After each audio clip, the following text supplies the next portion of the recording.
28 సంవత్సరాల experience evidence based గల ఆయుర్వేదిక multi specialty hospital KSCSC hospital మన హైదరాబాద్ లో ప్రాణాలని కాపాడడం కోసం తన ప్రాణాన్ని తెగించి మరీ దూకేటువంటి real hero Tank Bund Shiva garu. నేను బాబు అర్జున్ ని మాట్లాడుతున్నా అంటే ఇక్కడ చెమటలు పట్టిన మొత్తం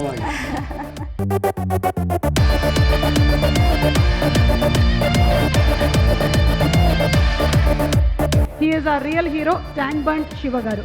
ఆ రోజు ఆ ఈవెంట్లో మీకు ఎలా అనిపించింది, మీ ఫీలింగ్స్ చెప్పండి. అంత పెద్ద సార్ వచ్చి మమ్మల్ని పిలిచి మాకు చేతిలో చెయ్యి పిల్లలని హగ్ చేసుకొని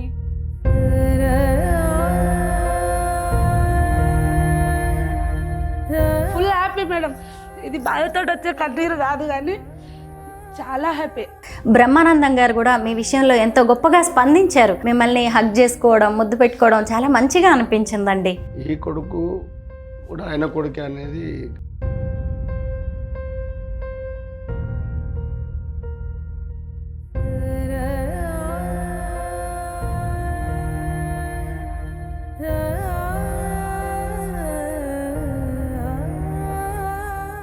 అందరికీ నమస్కారం. నేను Swaroopa Putlapalli. Welcome to Suman TV. నిస్వార్థంగా సేవ చేసేవారిలో ట్యాంక్ బండ్ శివ ఒకరు. అనాథ అయిన ఆయన తన ప్రాణాలను అడ్డుగా వేసి వందలాది మంది ప్రాణాలను రక్షించారు. వేలాది శవాలను నీళ్ళలో నుంచి బయటకు తీసుకొచ్చారు. హీరో అర్జున్ కూతురు ఐశ్వర్య అర్జున్ హీరోయిన్గా నటించిన సీతా పయనం సినిమా ప్రీ రిలీజ్ ఈవెంట్లో ట్యాంక్ బండ్ శివను ఘనంగా సత్కరించారు, సన్మానించారు.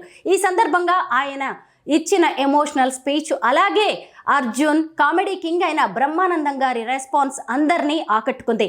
ప్రస్తుతం నాతో పాటు ఉన్నారు Telangana unsung hero Tank Bund Shiva, ఆయన సతీమణి అయిన శాంత గారు. వారిద్దరితో మాట్లాడదాం.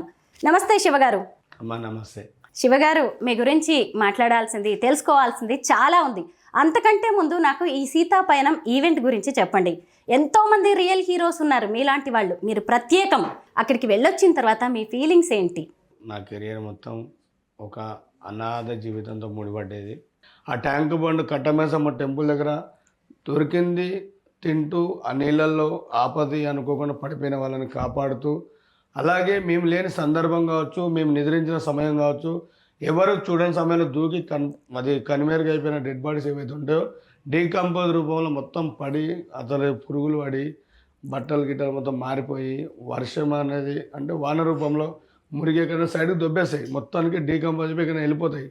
అలాంటి మా దగ్గర కొన్ని కుక్కలు ఉన్నాయి. ఆ కుక్కలు గుర్తించి నేను చేస్తున్న సేవలు సుమన్ టీవీ పెద్ద పెద్ద మీడియాలందరినీ ఇక్కడ కూడా ఒక మనిషి బ్రతుకుతున్నాడు అని గుర్తించిన టీవీ సుమన్ టీవీ వాళ్ళు. మీ అందరి ఆశీస్సులను ఎప్పుడు మర్చిపోలేనమ్మా. నాకు రీసెంట్గా 5 వారాన నాకు ఫోన్ వచ్చింది.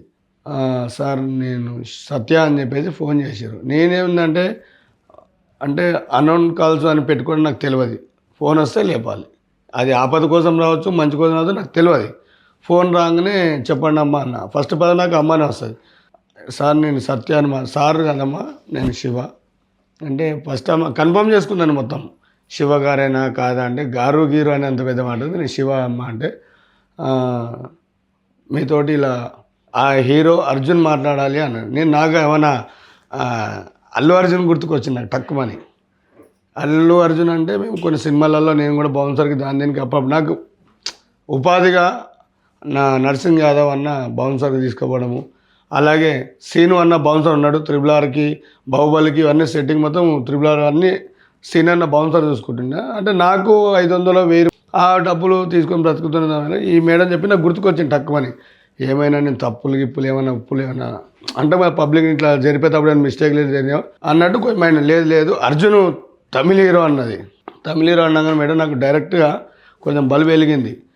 జెంటిల్మెన్స్ హీరో అని అమ్మ అంటే అవును సార్ ఆమెను అంటే మళ్ళీ మీ సార్ అనొద్దమ్మా చెప్పండి అంటే సార్ మీతో మాట్లాడాలి అని చెప్పేసి అంటే సరేలే అమ్మ మాట్లాడతాను. నాకు ఇక షవర్ మొదలే లోపల హీరో అర్జున్ ఏంది, నేను ఈ రోడ్డు మీద ఉండడం ఏంది. అప్పుడు సోను చూసి సార్ ఇచ్చిన దెబ్బకే 5 ఏళ్ళు కోలుకోలేకపోతున్నా. ఇప్పుడు ప్రతి ఒక్కరు ఫోన్ చేసి సార్ని కలవాలి, ట్రీట్మెంట్కి హాస్పిటల్కి అదవుతారు. మళ్ళీ ఈ సార్ ఫోన్ చేయడం అని చెప్పి మాట్లాడినా. సార్ వయసు అమూల్యమైన వయసు. అసలు ఆయన నేను బాబు అర్జున్ని మాట్లాడుతున్నా అంటే ఇక్కడ చెమటలు పట్టిన మొత్తం స్టన్ అయిపోయిన ఫస్ట్ ఆఫ్ ఆల్. ఒక మనిషి అంత పెద్ద తమిళ హీరో నన్ను పలకరియడం అనేది కాదు. చెప్పండి సార్, చెప్పండి సార్, చెప్పండి సార్, ఆఖరికి అన్నా చెప్పన్నా అన్న. అంటే నాకు అన్న అనేది 100%. అట్లా అన్నా చెప్పన్నా అంటే శివగా ఎక్కడ ఎలా ఉన్నావు బాబు అని అనగానే, సార్ బాగున్నాను సార్, మంచిగా ఉన్నాను సార్, ఇప్పుడు ఎలా ఉన్నావు అన్నాడు. బాగున్నాను సార్ అన్న. నేను కలవాలనుకుంటున్నా బాబు అంటే, అంత పెద్ద మనిషి కలవాలి సార్, సత్య శివ గారిని మొత్తం చూసుకోండి, మొత్తం మాట్లాడండి అన్నాడు. 10వ తారీఖుని నేను కలుస్తున్నా, I'm for waiting for you అని అన్నాడు. సార్ సంతోషం సార్ అని. ఇంకా ఫోన్ చేతులు ఇట్లనే వస్తున్నాయి నాకు, ఫోన్ ఇట్లా మాట్లాడారు సార్, ఇది ఇట్లే వస్తున్నాయి. ఇక అంటే అదొక అవాకిగా నేను స్టన్ అయిపోయాను. అంటే అంత పెద్ద మనిషి మనం కలిసి కెపాసిటీ, ఒక రోడ్డు పైన ఉన్న నేను, ఒక ఏసీలో ఉండే తనకి. కానీ ఆ మన్యంలో మనగాడు సినిమాలో సారు, నేను ఇప్పుడు ఏదైతే చేస్తున్నానో ఒక గజయితాడు పని, ఆ సినిమాలో హీరోని నీళ్ళలో పడిపోతుంది, సారు బట్టలు ఇప్పేసి నీళ్ళలో దూకి ఆ హీరో నేను కాపాడుతాడు. అక్కడ మా ఇద్దరు సింక్ అయినా కొంచెం, అంటే మైండ్ రియల్ హీరో, మీరు రియల్ హీరో అట్లా అన్నదమ్మా. అంటే సార్లో ఫిట్నెస్ అని అంటే నేను చిన్నప్పటి ఒక చూసిన కళ నిజమైంది. ఆయన ప్రతి ఒక్క సినిమాలో ఒక సెంటిమెంట్ ఖచ్చితంగా ఉంటుంది. అంటే జనాలకి ప్రజలకి తెలియాలి అనే నిజాలు, అది కథలు కాదు నిజాలు. అలా రియల్ హీరో సార్ని కలుస్తున్నా అనే మాటకి నేను ఆ ఆనందానికి అంతులేదు నాకు. అప్పుడు ఎంపటే మా భార్యకి ఫోన్ చేసి, నేను ఇట్లా వస్తున్నా ఇంటికి, నేను బయట ఉన్నా కానీ విషయం నీకు చెప్పాలి, నీకు వస్తున్నా, ఇలా చెప్తే దానికి విలువ ఉండదు, నేను డైరెక్ట్ నీ దగ్గరికి వచ్చి నీ ముఖంలో ఆనందం చూడాలనేది సస్పెండ్లో పెట్టి రాత్రి బస్సు ఎక్కేసి తన దగ్గరికి వెళ్ళగానే, చెప్పాయా ఏం జరిగింది, ఏమన్నా నీకేమన్నా అపాయం ఏమన్నా అలాంటిది ఏమన్నా అంటే, నేను కొంచెం మనసుతో మాట్లాడుకుని అలవాటు నాకు. అట్లా ఏమన్నా జరిగిందా, నువ్వు ఎందుకు ఆందోళన చెందుతున్నావు, ఏంది ముఖంలో ఆనందం కనబడుతుంది, ఏదో తెలియని ఫీలింగ్ ఏంటంటే, అమ్మ ఇట్లా నువ్వు జెంటిల్మ్యాన్ సినిమా చూసినావా అని అడిగిన. అంటే చూసిన చిన్నగా ఉన్నప్పుడు టీవీలో అని చెప్పేసి అన్నది. చూపిస్తే చూస్తావా అని అడిగిన. ఖచ్చితంగా చూస్తాయా పోదామని చెప్పేసి అన్నది. అంటే సోను సూద్ సార్ దగ్గర ఏ ఫీలింగ్ అయితే చూసినో అదే ఫీలింగ్ తన ముఖంలో కనబడ్డది. అంటే నాకంటే ముందు తన ఆరాటం ఎక్కువైపోయింది. ఇక పిల్లలందరూ పిలుచుకొని, నాన్న ఇట్లా పోయేదిందంట, తల్లి కూడా అంటే మా ప్రవీణ్ కుమార్, వేణుమాధవ్ వీళ్ళందరూ ఇద్దరు కూర్చొని వాళ్ళ ఫ్రెండ్స్కి ఫోన్ చేస్తారు, కమల్ అనే అబ్బాయికి ఫోన్ చేస్తారు.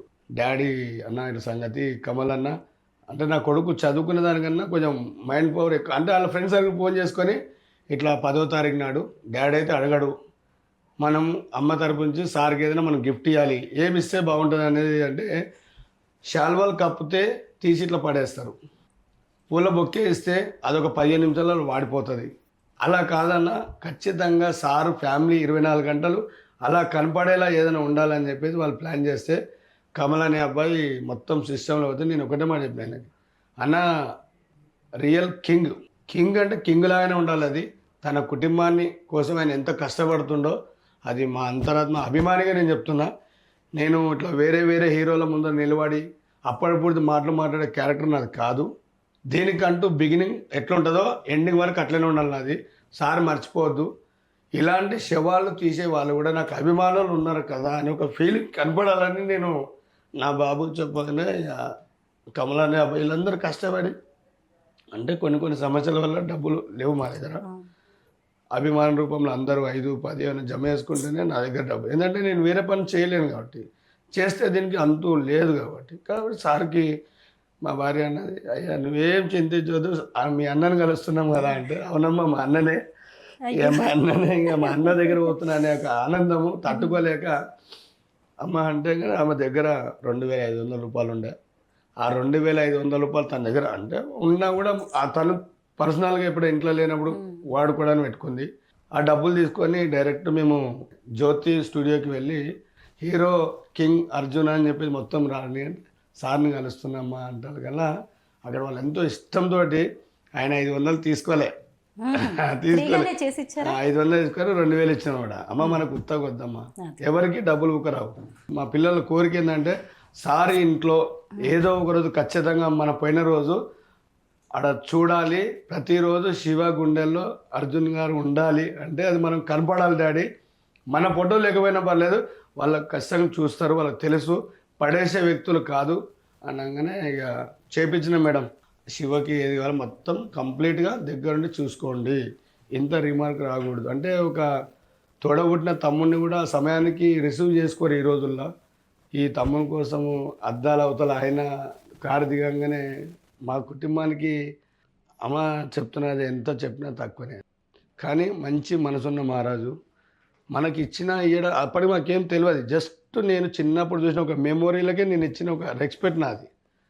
అది పుట్టింటికి రా చెల్లి ఆయన ఇచ్చిన. ఎందుకంటే కొన్ని సినిమాలు హిట్ అయినాయి, కొన్ని సినిమాలు ఫ్లాగ్ కావడంతో ఆయన రియల్ కింగ్ తట్టుకుంటూ పోరాడుతూ హనుమాన్ జంక్షన్ సినిమా తీసి ఇలా మంచి టాపు నితిన్ చిన్న హీరో అని చూడకుండా ఆయన అంత పెద్ద హిట్ ఇచ్చి సీతాపై పయనం అసలు ఎవరు ఉన్నారో కూడా మాకు తెలియదు. సారు ఏదో పిలిచి హోటల్స్ ఇట్లా పెద్ద పిలిచి పలకరితనేది తెలియదు. అటుకు వచ్చిందో తెలిసింది ఒక ఫ్రీ ఈవెంట్ జరుగుతుంది. అందరిలా కాకుండా శివ అనే పడే ఒక మనుషులు ఎందరైతే రోడ్డు పైన ఉన్నవాళ్ళు మనం కూడా ఇలాంటి స్థాయి నుంచే మనం వచ్చినాం కదా అనేది తన మైండ్లో పెట్టుకొని. అవును, ఇంతకీ మీకు ఒక చెక్ ఇస్తున్నారు, అందులో ఏదో డబ్బులు కూడా రాసినట్టున్నారు, ఎంత చెప్పచ్చు కదా? అమ్మ డబ్బులకి వెలగట్టలేని మనిషి నన్ను కలిసింది, అదే మా గొప్పతనం. అంటే ఒక మనిషికి సహాయం చేయాలనే మనసు ఉన్న కొందరికి రాదు బయటికి. అది చాటి చెప్పిన మనిషి డైరెక్ట్గా శివ ఒక 1 lakh చెక్ ఇస్తున్నాను అంటే అప్పటిదాకా మాకు తెలియదు. అంటే డబ్బులు ఇస్తున్నాం కాదు, ఏదో మేమందరం వచ్చినాం కదా, happy sir, thank you sir అనేది అక్కడ వరకు మేము పరిమితమైనాం. కానీ ఆయన అక్కడ చేయలేదు, డైరెక్ట్గా విఐపి చైర్లలో పెద్ద వాళ్ళు నిలబడతారు. ఆ నిలబడ్డ సమయంలో మొత్తం కొంచెం వెరైటీ నడుస్తుంది. అంటే మనలాంటి బీద వాళ్ళు అందరూ ఎన్నుకుంటారు. ఆ బీద వాళ్ళు కాదు మన వాళ్ళని చెప్పేసి నన్ను డైరెక్ట్ వాళ్ళ పక్కన కూర్చోపెడితే పెద్ద వాళ్ళు బల్గం పాటలు రాసిన సత్య అన్న అందరు నా పక్క పొంట నిలబడారు. అది ఫీజులు ఎగిరిపోయినాయి అక్కడ. శాంత గారు నమస్తే అండి. ఇంతకీ ఆ ఈవెంట్లో మిమ్మల్ని ఎంత గొప్పగా పొగిడేశారు శివ గారు. ముఖ్యంగా నా జీవితానికి అర్థాన్ని ఇచ్చింది నా భార్య, నన్ను దొంగ కాకుండా దొరలా బతకాలని చెప్పింది ఆమె అంటూ మీ గురించి చెప్పిన మాటలు ఎంత ఇన్స్పిరేషనల్గా అనిపించాయంటే, ఆ రోజు ఆ ఈవెంట్లో మీకు ఎలా అనిపించింది, మీ ఫీలింగ్స్ చెప్పండి. నాకు ఎలా అనిపించిందంటే అమ్మ, నేను చేసుకున్న అదృష్టం నా భర్త నాకు దొరకడం. కానీ ఈ మురికివాడలో ఉండే మేము అంత పెద్ద సార్ వచ్చి మమ్మల్ని పిలిచి మాకు చేతిలో చెయ్యి ఇచ్చి సెకండ్ ఇచ్చి మా పిల్లలని హగ్ చేసుకొని మాకు ఇంత పిలిచి మమ్మల్ని దగ్గర తీసుకున్నాడంటే చాలా హ్యాపీగా ఉందమ్మా. మాకు ఒక్కటి తెలుసా, మాకు చిన్న అవార్డులు ఇచ్చినప్పుడు ఒక్కొక్క దగ్గరికి పిలిచినప్పుడు ఏదో మాకు తెలుసో తెలియకనో మేము అలా ముందు పోయి కూర్చుంటే మీరు ఇక్కడ కాదు కూర్చునేది, వెనకాల మీరు కూర్చునేది అని చెప్పి మాకు అన్నారు. అది అనేది కొంచెం అంటే మాకు తెలియక మేము పోయినాం కదా అని అడ్జస్ట్ అయినా. కానీ ఆ రోజు ఆయనని తీసుకొచ్చి ఆ స్టేజ్ మీద తీసుకొని వెళ్ళి ఇంత 10 మందికి తెలుస్తుంది అని అనుకోలేమ్మా నేను. బ్రహ్మానందంగా సార్ అయితే మాకు ఆయనని ఒక తండ్రి కంటే ఎక్కువ హగ్ చేసుకొని ఆయనని ముద్దు పెట్టుకొని దగ్గరికి అంత ఆప్యాయతంగా చూసినావా, అది మా అదృష్టం. చాలా హ్యాపీగా ఉంది మేడం నాకైతే. మా పిల్లలు రావడం, మమ్మల్ని కార్ తీసుకొచ్చి ఆడ పెట్టి దింపి సార్ దిగి ఎంబడే వచ్చి మా పిల్లలను వల్కరించిండు. అనుకోలే మేడం నేనైతే ఇట్లా మమ్మల్ని పిలుస్తాడని. ఇంకొకటి తెలుసా మేడం, మా ఆయన ఎవ్వరికి తెలియని నిజం, అర్జున్ సార్ అంటే మా ఆయనకు లోపల మనసులో ఉంది, అది నాకు మాత్రమే తెలుసు. ఎందుకు నువ్వు ఊకే జిమ్ చేస్తావు, నువ్వు జిమ్ ఎందుకు చేస్తావు అంటే బాడీ ఫిట్నెస్ కోసం ఒక్కరోజు చెప్పాడు నాకు. ఎప్పుడు 3 సార్లు చూపించాను మేడం నాకు. ఎందుకు ఈ సినిమా తీసుకున్నా అంటే అర్జున్ సార్ అంటే నాకు చాలా ఇష్టము, అది మనసులో ఉన్నది. కానీ ఆ రోజు ఆయన చెప్పింది చూసినా ఆ మేడం, ఆ దేవుడు కరుణించిండు, ఆయననే నీకు ఫోన్ చేసి పిలిచిన. ఫుల్ హ్యాపీ మేడం నాకైతే, చాలా అంటే చాలా హ్యాపీ. కానీ మేము మీ సేవ చేస్తున్నాం చూసినావా, ఆ సేవకు ఫలితమో లేకుంటే ఆయన చేసుకున్న అదృష్టమో నేను ఆయన చేసుకున్న అదృష్టం నేను చూడని చూపిస్తున్నాడు మేడం. నాకు తల్లి తండ్రి బెగ్గర్స్, మేము ఈ సికింద్రాబాద్ రైల్వే స్టేషన్లో ఆడుకొని తిన్న బతుకు మాది. ఇప్పుడు ఈ 10 మందిలో ఎంతోమందికి కనిపిస్తున్నానంటే నేను ఆయన చేసుకున్న అదృష్టం. Full happy madam. ఇది బాధతో వచ్చే కన్నీరు కాదు కానీ చాలా హ్యాపీ. శివగారు, ఆ రోజు అర్జున్ గారితో పాటు బ్రహ్మానందం గారు కూడా మీ విషయంలో ఎంతో గొప్పగా స్పందించారు. మీరు ఆయనకి కాళ్ళు మొక్కబోతే ఆయన కూడా ప్రతిస్పందనగా ఇలా రెస్పాండ్ అవ్వడం, అలాగే మిమ్మల్ని హగ్ చేసుకోవడం, ముద్దు పెట్టుకోవడం చాలా మంచిగా అనిపించిందండి. కానీ నాకు ఈ సార్ పక్కనే మళ్ళీ బ్రహ్మానంద ఎంట్రీ చేయగానే అదేదో రాయొచ్చు మినబడ్డట్టు అయిపోయింది. సినిమా నవ్వు చిరునవ్వుని కష్టాలలో ఉన్నవారిని ఆ కెమెరా నేను అప్పుడు చూసిన మనిషిని ఇప్పటి వరకు ఆ రోజు నుంచి ఇప్పుడు ఆయన ఏ సినిమాలో ఉన్నా నవ్వుల పండగ. అలాంటి నవ్వుల ఆయన పక్కన నేను నిలబడి అంటే ఒక తండ్రి లాంటి వాడు అని చెప్పేసి నేను టక్కన మొక్కితే ఆయన తిరిగి మళ్ళీ నా కాలు మొక్కిండు. నేనన్నా అప్పుడు మస్తు అంటే ఒక తండ్రి కొడుకుకి ఇచ్చే గౌరవం ఏంటంటే నాలా కాకపోయినా నువ్వు నాలా బ్రతికేలా ట్రై చేయి, నువ్వు నాలా బ్రతికేలా ట్రై చేయి అని కొడుకుకి కూర్చోబెట్టుకుని సమ్మానిస్తాం. ఆ పిల్లలకు తెలియదు ఆ బాధ, ఎందుకంటే తండ్రి లోపల ఏముందనేది తెలియదు. అది ఆయన దగ్గర ఒక కొడుకులాగా నన్ను ఆదరించి ముద్దు పెట్టిండంటే ఈ కొడుకు కూడా ఆయన కొడుకు అనేది అక్కడ మొత్తం అంత పీజీలు ఏరిపోయి మాటలు వస్తలేవు. నాకు అన్న పక్కన ఉన్న అనేది ఒక టెన్షన్ ఉంది. ఎదురుగా మీడియా మిత్రులు అందరూ కనబడుతారు. శివాల శివన్న ఈరోజు వచ్చిన వాళ్ళ ఆనందం తట్టుకోలేక వాళ్ళ ఈలలు గోలలు. శివగారు, మీరు ఒక అనాథ, అమ్మా నాన్న ఎవరో కూడా తెలియదు. మీకు అసలు శివ అనే పేరు ఎవరు పెట్టారు? మీరు ట్యాంక్ బండ్ శివగా ఎలా మారారు? ఒక అనాథగా పెరగడానికి కారణం ఏంటంటమ్మా, నేను ఒక హాస్టల్లో ఉన్నవాడిని. అప్పుడు నా 6 ఏళ్ళ వయసు ఉండొచ్చు. అంటే తెలియదు, లైఫ్ అంటే తెలియని జర్నీ. ఇప్పుడు పిల్లలకి ఏలు పట్టుకొని నడిపిస్తేనే నడుస్తాడు, లేదంటే ఎత్తుకుంటేనే ఎంబడొస్తాడు, వదిలేసి ఎటు పోతాడు తెలియదు. అలాంటి వయసులో నేను యాకత్పురాలో హాస్టల్ ఉంది, అక్కడ నుంచి స్కూల్కి వెళ్ళాలి. నా చార్మినార్ పక్కపో అంటే గాంధీ కోట్లాది హై స్కూల్ మాకి. నేను స్కూల్లో హనుమంతు నా పేరు. హనుమంతు అనగానే మేము తక్కువ లేచి నిలబడుతున్నాం. మేడం ప్రెసిడెంట్ ఈ ఒక్కడిదారు లేదా మేడం ఏమంటుంటే ఇట్లా మీ పేర్లు మారుస్తున్నాక ఆడ ఒరిజినల్ ఆధార్లు పడుతున్నాయి. మేడం ఉండి నీ పేరు శివ అని పెడతాను, నువ్వు లేవాలి బాబు అని చెప్పేసి అన్నది. నా జీవితానికి సరస్వతి దేవ తోడయి నన్ను ఆదరించి ఆ మేడం పెట్టిన పేరే శివ. మొత్తానికి మీ టీచర్ మీకు శివగా నామకరణం చేశారు, మీరు శివ అయిపోయారు. మరి ట్యాంక్ బండ్ శివ ఎలా అయ్యారు? హాస్టల్కి మా పిల్లలు అంటే ఫుట్బాల్ విన్న పిల్లలు 18 మందిలో ఒక 4 వెళ్ళారు. వాళ్ళు పోయి ఒక 2-3 నెలలు 4-5 నెలల తర్వాత వచ్చి మంచి అఫీషియల్గా అమ్మడతారు వాళ్ళందరూ నీట్నెస్గా. మేమేమో చీరపోతులు వాడి గీక్కొని గోర్లు మొత్తం గలీజ్గా. అక్కడ నుంచి నేను వాళ్ళ సరిత కొన్ని రోజులకు వచ్చి అన్న ఎక్కడ పోయారన్నా ఏడున్నారంటే మేము ఇంత నీట్ అంటే ఇంటికి పోయారేమని మేము అనుకున్నాం. ఇంటికి పోలే వాళ్ళు, హాస్టల్కి పోయారు. హాస్టల్ సిదూర్ హాస్టల్ అది. మేము కూడా వస్తామని పోయినాం అడిగి. రోజు ఒక గుడ్డు అన్నము, క్యారమ్ బోర్డు ఇవన్నీ ఉన్నాయి, టీవీ ఉంది, బాగుంది, ఒక లైఫ్ బాగుంది. పోయి చూసిన తర్వాత అట్లా ఒక సంవత్సరం ఆడనే ఉన్నాము. మాకు పాఠాలు చెప్పడము, ఇలా ఉండాలి, ఇలా మారాలి, మనిషి అంటే ఇలా వాళ్ళు చెప్పినవన్నీ మాకు బాగా ఎక్కినాయి. 8 ఏళ్ళ వయసు దాటి 9 పోయే ముందర వాళ్ళు హాస్టల్ షిఫ్ట్ చేస్తున్నారు. ఆ హాస్టల్లో ఉన్నప్పుడు ఫ్రీ అన్నం, ఫ్రీ జీవితం అంత వేరే ఉండే. ఈ హాస్టల్కి వచ్చినాక మా కథలు మారిపోతున్నాయి. ప్రతిరోజు 5 రూపాయలు ఇక్కడ పే చేయాలి. 5 రూపాయలు పే చేయాలంటే మనిషి కష్టపడాలి. అంటే హాస్టల్ వాళ్ళు నేర్పించిన విద్య అదే. అక్కడ ఫ్రీగా మేము చూసుకున్నాం, నాన్న మీ వయసు వచ్చింది కదా మీరు కష్టపడాలి అంటే నచ్చిన వాళ్ళు మెకానిక్ పని చేయడం, నచ్చిన వాళ్ళు హోటల్లో పని చేయడం, ఇంకోరు క్యాటరింగ్లో పని ఇవ్వడం, లేదంటే లేబర్ పని చేసుకోవడం. అప్పుడు అపోలోలో నాకు ఆప్షన్ వచ్చింది.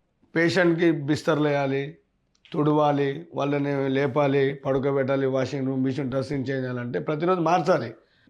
నచ్చలేదు.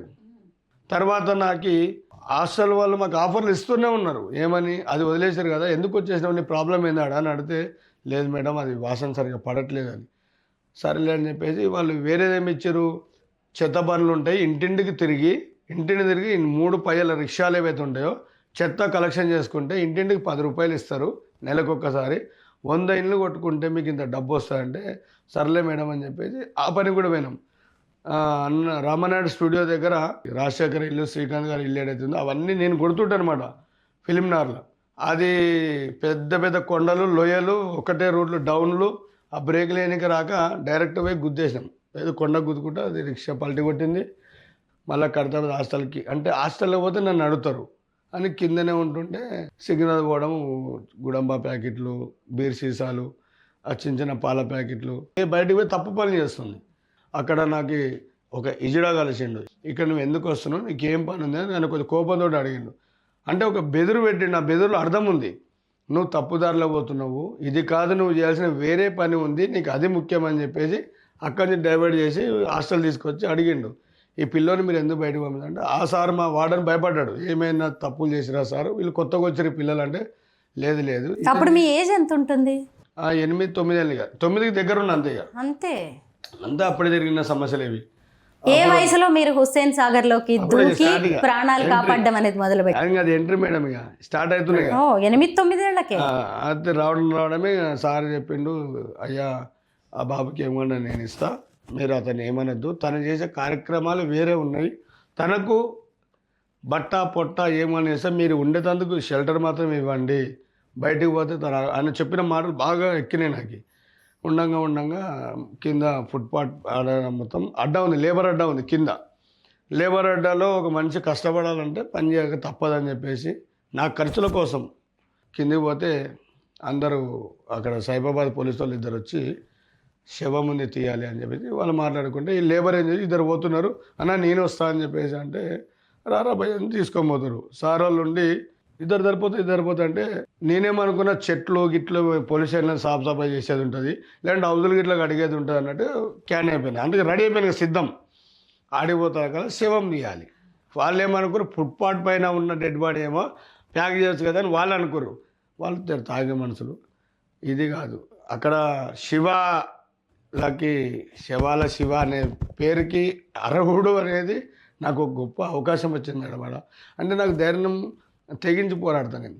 సార్ నేను తీస్తాను సార్ అంటే, నువ్వు పిల్లగానే రా బాబుకి ఇంత తున్నావు, ఏదైనా జరిగితే మా ఉద్యోగాలు పోతాయి అంటే, లేదు సార్ నేను మంచి అంటే దిల్సుఖ్నగర్లో ఉన్నప్పుడు నేను అక్కడ సరూనగర్ చెరువు అక్కడ మూసిన ఈతలు కొట్టి పెర్ఫెక్ట్ ఉన్నాను. నేను పోయి చిన్న ఉన్న బుడతలాగా లటుక్కున్న మునిగిపోయి అంటే నేను మునిగి తీసే కెపాసిటీ నాకు లేకపోయినా ఈత కొట్టేంత కెపాసిటీ ఉంది నాకు.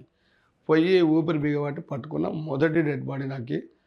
ఇక కుళ్ళిపోయింది, పురుగులు పడి మొత్తం బట్టలు అవయవాలన్నీ పోయి ముక్కు బిగించినట్టు ఆ ఊపిరి ఆపి ఇట్లా తీసుకొచ్చి దగ్గర గుడికి ఇలా వెళ్ళి బ్యాక్ సైడ్ పోవాలి మేడం. ఆడ లాంగ్ అనమాట, దూరం డిస్టెన్స్ పెద్దగా ఉంది. తీసుకొచ్చేస్తే శబాష్ అని చెప్పేసి సారు ఏఎస్ఐ కృష్ణమూర్తి సార్ నన్ను గొప్పగా ఆదరించానంటే, కష్టపడితే ఇలా ఉంటుంది నేర్చుకున్నా నేను. 10 ఏళ్ల వయసుకే ఒక శవాన్ని చూడడం, దాన్ని హుస్సేన్ సాగర్ నుంచి బయటకు తీయడం అంటే చిన్న విషయం కాదు. భయంగా అనిపించలేదా? భయం ఉండే మేడం. అందులో అప్పుడు ఆ మూమెంట్లో గుర్రము డెక్క అని చెప్పేసి ఆకుంటుండే దాంట్లో. ఆ ఆకుకి అక్కడున్న గజయితగాలు ఏం చేస్తుండే మేడం, ఆకునంతా దొబ్బకుండా పోవాలంటే ఒంటికి ట్యూబ్ టైర్ చెతకు ఎల్ఎంఎల్ ప్రియ బండ్ల ట్యూబ్లు వేసుకొని ఆ చెత్తను మొత్తం పక్కకు దొబ్బి ఆ డెడ్ బాల్ చేస్తుండే. కానీ నాకు అది భగవంతుడు ఇచ్చిన వరం మేడం. అది దానికోసమే నేను పుట్టినేమో, దానికోసం నేను కష్టపడుతున్నా. ఈరోజు 27 సంవత్సరాల నుంచి నేను అదే చేస్తున్నా. 141 మనిషిని నా ప్రాణాలకు తెగించి, అంటే శివకు ఆరంభం అక్కడనే, ఇప్పటికి మీ ముందరున్న శివ కూడా ఈయననే. నేను చేస్తున్న సాహసము అంటే అక్కడ చిన్న మనం నేర్చుకున్నా కదా, ఈ కొన్ని సినిమాలు నా జీవితాన్ని తిరుగుతున్నాయి.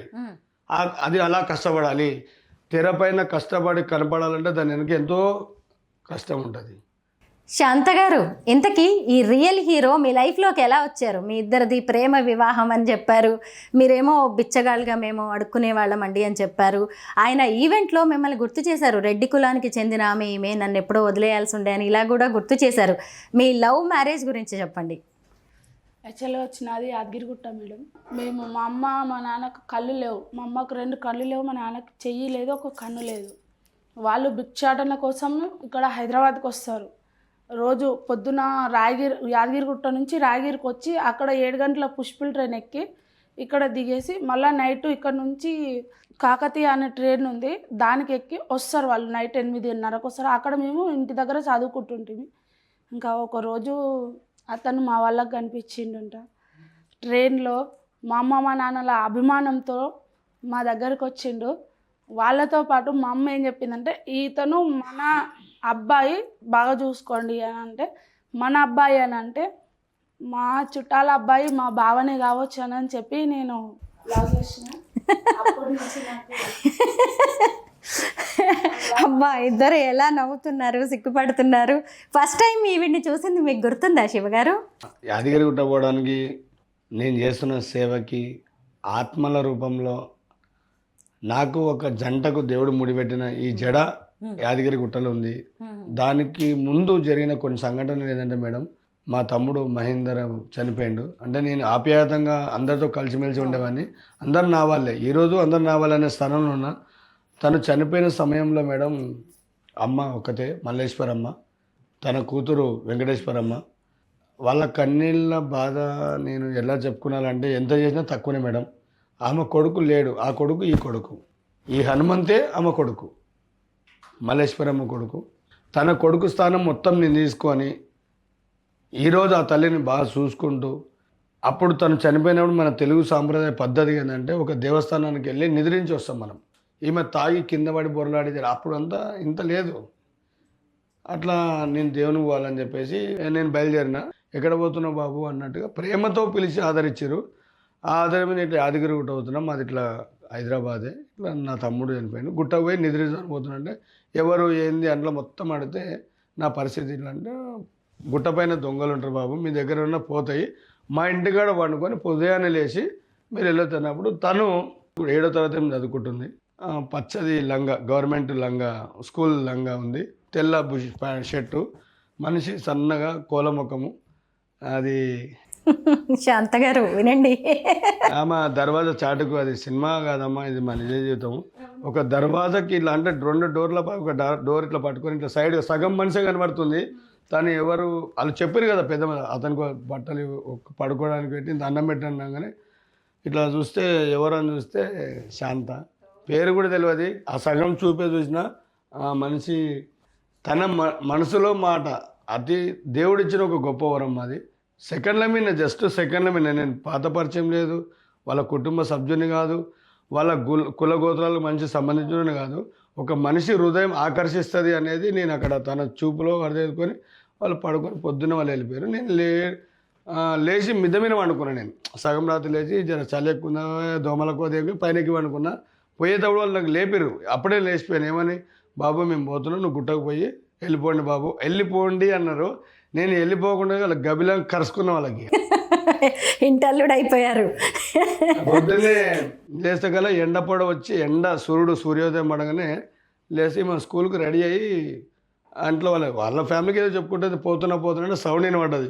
అరే నేను రాత్రి ఏదో చూసినా కదా, ఆమె ఎవరని చెప్పేసి దెబ్బ లేచి ఇట్లా చూస్తా కదా పోతుంది, వెళ్తున్నా అని చెప్పేసి చేయి చూపించింది. మనసు ఆగలే, ఎక్కడ దాకా పోతుందని చెప్పి అట్లనే పోయినా. అక్కడ అనుక్షణము నేను వారానికి ఒకసారి వస్తున్నాయి ఇక్కడ, వాడడం చూడడము రావడం రావడం. అక్కడ ఉండేవాళ్ళు నీకేం పని, ఎందుకు వస్తున్నావు అంటే మా ఫ్యామిలీ వాళ్ళ ఇంటికి వచ్చాయని. అలా మొదటిసారి తన కోసం అబద్ధం ఆడిన మాట ఏంటంటే, అమ్మ నా లవర్రా బాబు, మీరేంది చెప్పేదంటే వాళ్ళ బావకు తెలిసిన విషయం. తెలిసిన తర్వాత పేరు శంకరయ్య, నా మరదలకి లవర్ ఎవరు ఉన్నారు అంటే ఇంకో వాళ్ళ బావ మంచి వ్యక్తి, మనసున్న మహారాజు చంద్రమౌళి, నాకు ఫుల్ సపోర్ట్ చేసిండు. వాళ్ళ తమ్ముడు సత్య స్వర్గా ఉన్నాడు, అడుగు నాకు ఫుల్ సపోర్ట్ చేసిండు. కొన్ని జీవితాలు ఇలా ముడిపడిపోతాను కారణము ఒకటి తెగితేనే ఇంకొకటి అతుక్కుంటుంది అన్నట్టుగా తన గుండెల దగ్గర తన తమ్ముడు పోయిండు, వాళ్ళ నాన్న చనిపోయిండు. ఆ బాధకి మాకు సపోర్ట్ చేసిన అన్న కూడా చనిపోయిండు, వదిన చనిపోయింది. వాళ్ళ పిల్లల్ని కూడా నేను అడాప్ట్ చేసుకొని నేనున్నానని ముందరకు వచ్చిన. ఏనాడు కూడా అక్కడ చెప్పిన నేను అదే చెప్పిన. ఎందుకంటే మేడం, నా భార్య నా పక్కన ఉంటే సత్యంత వరకు నేను ఎంత దూరమైనా వెళ్తా అనేది నా ధైర్యం. ఆ సుమా మేడంకు కూడా నేను అదే అన్నా, అమ్మ మా భార్యను పిలవండి అమ్మ అంటే వాళ్ళు ఆనందంగా పిలిపించారు. పిలిచిన తర్వాత ముఖ్యంగా నా భార్య ఈవెంట్కి తీసుకురావడం అంటే తను లేని జీవితం నాకు లేదు. అలాగే మా భార్య కూడా నేను ఎంత కష్టపడుతున్నానో, నేను డెడ్ బాడీ తీసే సమయంలో పబ్లిక్ నిలబడి చూస్తారు కానీ ఏం జరిగింది ఇట్లా సెల్లులు తీసి పట్టుకొని చూస్తారు కానీ అరే శివన్న నీళ్ళలో కష్టపడుతుండు కదా, తనకు కూడా మనం పట్టుకొని హెల్ప్ చేద్దామనే మానవులు లేరు. కానీ నేను అనకూడదు అన్నమాట. అప్పుడు ఏమేం చేస్తుంది, అరే కొంచెం లాంగ్వేజ్, అరే మీరు చనిపోతే అడిగే పోతాం రా, మనది అని ఒక్కటి ఆ మనసుని హ్యాండిల్ చేస్తుందమ్మా. నేను దానికి ఆమె కాళ్ళు కాదు, ఏం చేసినా తక్కువనే. ఆమె లేని ఈవెంట్ ఉన్నఒకటే లేకున్న ఒకటే. అందులో అర్జున్ మా హీరో అన్న, మాకు ఏదో చేయాలి, అమ్మ నువ్వు రా, నువ్వు చేసి నేను సార్ని కలుస్తా, నిన్ను మాట్లాడతా అంటే మేము ప్రిపేర్ కాలేదమ్మా. మా నిజ జీవితంలో ఒకటే ఉంది, ఒక రాముడు సీత, శంకరుడు పార్వతి, ఇక ఏడుకొండలో వెంకటేశ్వర స్వామి ఎట్లుంటామో మా లైఫ్ కూడా తను నా పక్కన ఉంటే కొండంత ధైర్యం ఉంటుంది. తన కోసం నేను ఏడికైనా సిద్ధం.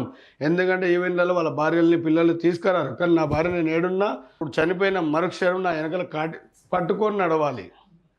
నువ్వు ముందు పోతున్నా, నీ వెనక నేను వస్తున్నా, నీ వెనక నేను వస్తున్నా, చనిపోయిన తర్వాత నేను నీకు వాటికి వస్తా. జస్ట్ నువ్వు ముందు ప్రయాణం, నేను వెనక ప్రయాణం అనేది మా ఇద్దరు జీవితాల లక్ష్యం మేడం. దానికి కూడా ఖచ్చితంగా టైం వస్తుంది శివ గారు. మొత్తానికైతే మీ ఇద్దరు చాలా బాగున్నారు. శాంత, శివ పార్వతీ పరమేశ్వరుల్లా ఉన్నారు. ఇప్పటి వరకు మీరు హుస్సేన్ సాగర్లో దూకిన 141 మంది ప్రాణాలని కాపాడారు, వేలాది శవాల్ని బయటికి తీశారు. మీరు ఇంటర్వ్యూకి వస్తున్నారు అన్నప్పుడు నాకు మీ చేతులు చూడాలనిపించింది. ఎందుకంటే ఎన్నో కుళ్ళిపోయిన, ఎముకలుగా మారిన, పాడైపోయిన, కనీసం గుర్తుపట్టలేని ఎన్నో శవాల్ని ఆ చేతులతో తీశారు. మళ్ళీ ఇంటికొచ్చి పురుగులు పట్టిన శవాల్ని మళ్ళీ ఇంటికొచ్చి అదే చేతులతో మళ్ళీ అన్నం తింటారు కదా. ఇది ఎంతమంది చేస్తారు అసలు ఈ పనులు? నిస్వార్థంగా మీరు చేస్తున్నారు. అయితే సరే, చనిపోయిన వాళ్ళు ఎలాగో చనిపోతారు, గుర్తు తెలియని వాళ్ళు అందులో చాలామంది ఉంటారు. అయితే బతికిన వాళ్ళలో మిమ్మల్ని గుర్తుపెట్టుకొని మళ్ళీ కొత్త జీవితాన్ని ప్రారంభించి మీ వల్లే నేను బతికాను అంటూ చెప్పిన వాళ్ళు ఎవరైనా ఉన్నారా? కరోనా మాకి అన్నం లేదు, ఏం లేదు. ఆ మూమెంట్లో ఒక 3 రోజులు అయిపోయింది, 4 రోజులు అయిపోయింది, మాకున్న రేషన్ అంతా అయిపోయింది, ఎవరు చెప్పుకోలేని పరిస్థితిలో. అప్పుడు ఆయనకు ఒక 70-80 ఏళ్ళ వయసు ఉంటుంది. చెల్లెళ్ళకి పెళ్లి చేసిండు, బావాలు బామ్మరులు ఉన్నారు. ప్రతిరోజు అలజడిగా మాట్లాడే మనుషులు కరోనా అనే ఒక మాటకి ఆయనను దూరం పెట్టారు. రోజు దగ్గర పెట్టి కూర్చొని తినే వాళ్ళని ఒక ప్లేట్లు వేసి దూరంగా పెడుతున్న ఆయన మనసు చెల్లించి, నా చెల్లెలకు పుట్టినప్పటి నుంచి ఈ చెల్లెలకి నేను కలిపి నోట్లో పెట్టిన అలాంటి మనుషులు నన్ను ఎంగిల్ కూడు రూపంలో నన్ను పక్కకు పెడుతున్నారు కదా అని మనసు చెల్లించి ఆయన తట్టుకోలేక ఖైరతాబాద్ ఎంఎస్ మక్తోనే పక్కపొంటి ఉంటాం మేడం. అట్లా చుట్టూరుగా వచ్చి నాకు ఆపోజిట్లో మా ముందర వేమన్న విగ్రహం ఉంటుంది. ఆ విగ్రహం దగ్గర తను కూర్చొని అందరు ఎక్కడో బ్లాక్ అయిపోయిన తర్వాత మిట్ట మధ్యాహ్నం కరెక్ట్ మేమందరం లోపల ఉన్నాము. పైనుంచి దూకిన బ్లాక్ షర్ట్ ఉంటుంది, మేమేం గబిలం అంటే కొట్టుకుంటుంది, ఏదో పెద్ద పక్షి గబిలం అంటే గద్ద కొట్టుకుంటుందని చూస్తా కదా ఏమైందని మనిషి. అప్పుడు మేము దూకి తీసి బయట పెట్టిన తర్వాత సార్ ఏమైందయ్యా అంటే ఆధార్ కార్డు వాళ్ళ ఫ్యామిలీ ఫోటో కొన్ని చూపించిండు. మా డిపార్ట్మెంట్ వరకు పిలిచి సార్ ఇట్లా సంగతి అంటే తీసుకెళ్ళి ఆయన లాక్డౌన్ అయిపోయిన తర్వాత వాళ్ళ బామ్మారిది వచ్చి ఎవరో మా పక్క నిలబడి చూస్తున్నంత అన్న నమస్తే అంటే చెప్పండి సార్ అంటే ఒక 10,000 రూపాయలు తీసి చేతిలో పెట్టి ఎందుకు ఇస్తారు సార్ ఇంత పెద్ద బడి అంటే, లేదు బాబు పలానా రోజు ఇట్లా మా బావ పడిపోయాడు, మీరే తీసారు, అది ఏమీ అనుకోదు, తప్పు అపార్థం అనుకోవద్దు, సమస్యలు అట్లా వచ్చినాయి, మేము అట్లా అనుకున్నాం, ఇప్పుడు ఎట్లుంది సార్ అంటే మంచిగా ఉన్నాడు, మీరే ఆ రోజు లేకపోతే ఈరోజు మా బావ మా పక్కన లేడు.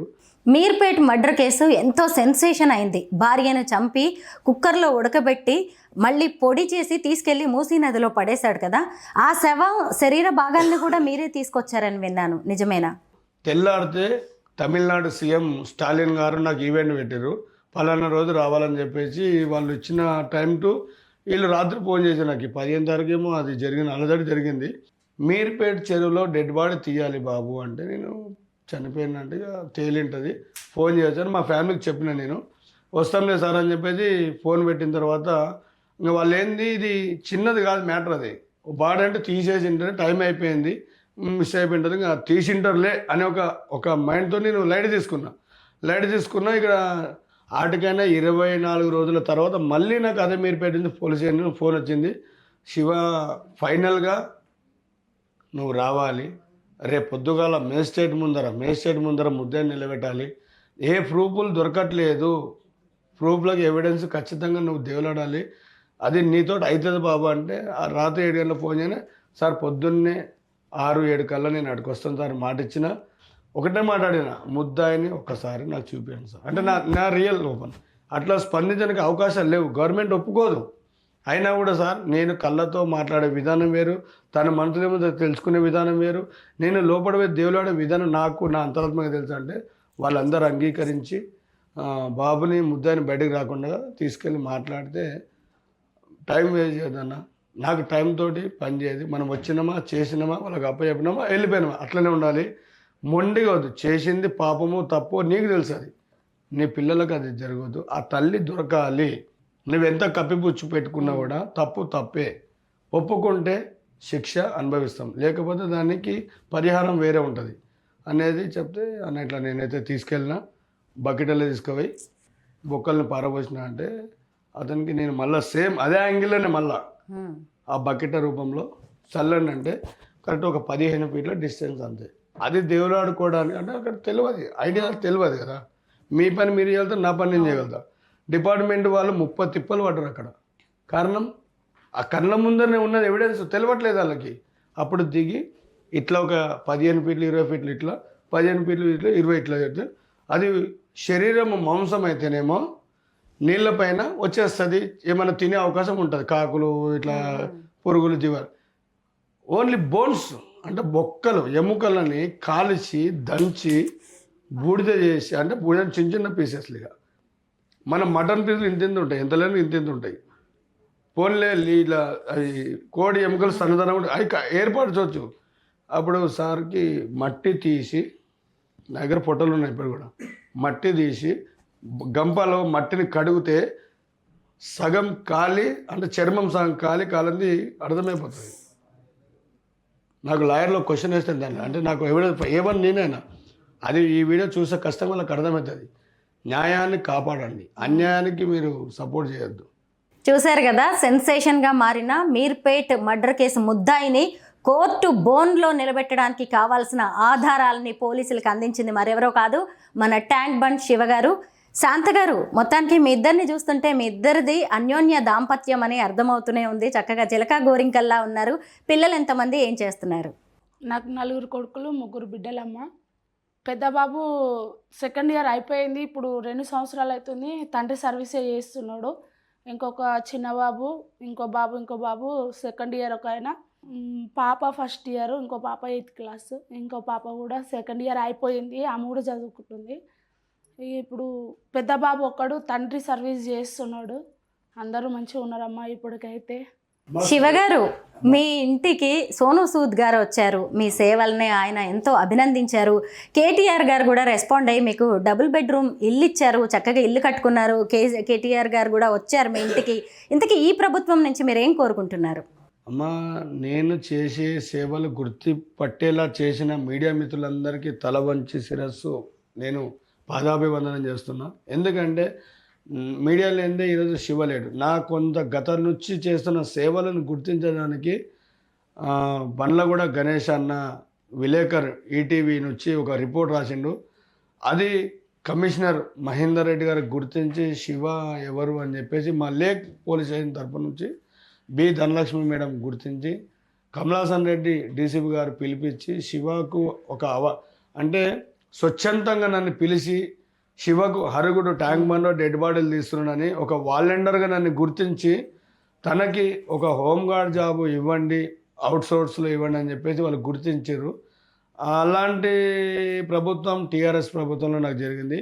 ప్రజలందరూ ఈటీవీ మీ ఛానల్స్ సుమన్ టీవీ సుమన్ గారికి నిజంగా ఒక హార్ట్ఫుల్గా చెప్తున్నా మేడం. తండ్రి ఈ సంస్థను నడిపిస్తున్న గొప్ప వ్యక్తి. నాకు అన్నం పెట్టిన దాత కూడా అనొచ్చు. ఎందుకంటే పెద్ద పెద్ద ఛానల్ ముందరకు వస్తే నా గురించి ఫోన్ చేసి మీ కుటుంబానికి ఏ అవసరం వచ్చినా మీరన్నమాట శివుడు పార్వతులని ఉంటారు. ఒక శివుడు ఎవరిని అడగడు, తన కష్టాలన్నీ గొంతులో దాచిపెట్టుకుంటాడు. మీరు మనసులో పెట్టుకోరు బాబు, మీరు అన్నట్టు మీ చేతులకు వద్దు స్వామి, అట్లా వద్దు. ఆ ఒక జీవితం మేము గడుపుతున్నాము. మాకు కేటీఆర్ గారు స్పందించి డబల్ బెడ్రూమ్ ఇచ్చిండు. అదే మూమెంట్లోనే ఒక మాట కూడా అన్నారు, ఏదైనా జాబ్ సెట్ చేయండి అంటే. వాళ్ళు నా గురించి అడిగారు, ఆల్మోస్ట్ ఫైల్ మొత్తం రెడీ చేశారు. అదే టైంలోనే నాకు రమేష్ అన్న ఒక రాజకీయ నాయకుడు అంటే ఒక డిపార్ట్మెంట్లో ఆయన ఏమంటారు ఎక్సర్సైజ్కి ట్రైనరు, ఈ మన రేవంత్ రెడ్డి గారిని అన్న నన్ను దగ్గరుండి తీసుకెళ్ళి రమేష్ అన్న, నీలిమ మేడం కూడా అదే అన్నది, శివానికి మన ప్రభుత్వం వస్తే నీకు ఖచ్చితంగా నీ కుటుంబానికి మేము ఆదుకుంటామని మాట ఇచ్చిన గొప్ప వ్యక్తులు. అందరికీ మేము రుణపడి ఉంటాం. ఈరోజు డిపార్ట్మెంట్ లేకపోతే ఈరోజు శివ లేడు. అలాగే కేటీఆర్ గారు చేసిన పెద్ద గొప్ప, నా పిల్లలు ఈరోజు ట్యాంక్ బండ్ శివకు ఇల్లుంది, తను అనాథ కాదు, మేము అందరం ఉన్నామని నిరూపించుకున్న గొప్ప వ్యక్తి. సార్ మొన్న కూడా నన్ను పిలిచి నేను పోయినా, సార్ కలిసిండు. వేలాది మంది అమ్మ నా కళ్ళతో చూసిన మాటలు ఇవన్నీ. మా ఇద్దరిని ముఠా గోపాల్ సార్ కొడుకు జయసింహ అన్న నన్ను ముందర పట్టుకొని, నా భార్య నేను పట్టుకొని అంతమంది డైరెక్ట్ పోతే అంతమందిలో శివ ఎలా ఉన్నావు అమ్మ శాంతమ్మ ఎలా దగ్గర పిలిచి బాధపడద్దు. ఆయనకున్న సెక్యూరిటీని మాకు పెట్టించి మళ్ళీ బయటకు తీసుకొచ్చి మళ్ళీ పంపించిండు మనిషి. అలాగే రేవంత్ రెడ్డి అన్న కట్టమైసమ్మ గుడికొచ్చి ఆశీస్సులు పొంది సీఎం అయిన గొప్ప వ్యక్తి. నేను ప్రజల కోసం కష్టపడుతున్న వాళ్ళు ఈ కుటుంబాన్ని కూడా ఆదుకుంటారని మనస్ఫూర్తిగా కోరుకుంటున్నాను మేడం.